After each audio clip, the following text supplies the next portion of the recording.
There are a number of connections on your ignition switch that comes from Excalibur that we need to talk about.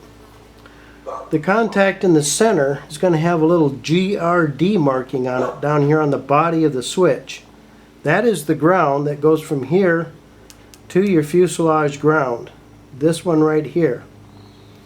Over here we have a terminal that's marked BATT. Your battery 12 volts positive will come into here. Up here is a terminal marked S for solenoid. This goes to your starter solenoid, to the small terminal body on the side of the starter solenoid. This is when you turn the key to start, it allows current to flow from here to here and engage the starter. You have this terminal and this terminal. You have a right and a left. It's designated by R and L, which can be seen down on the body of the switch. These two terminals will get the connections from the ignition grounding wires. When the key is in the off position, both of these are grounded to chassis ground through the switch. When it's in the left position, the right one is grounded, or in the right position you got off, right. Okay, when it's in the right position, this one will be grounded to here through the switch. When it's in the left, and the left one will be ungrounded, meaning that your left ignition system will be operating.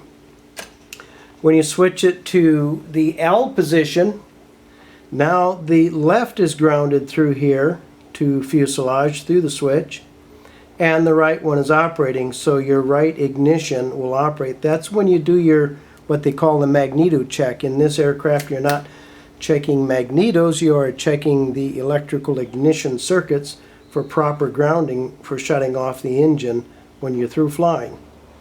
So let's go back over that.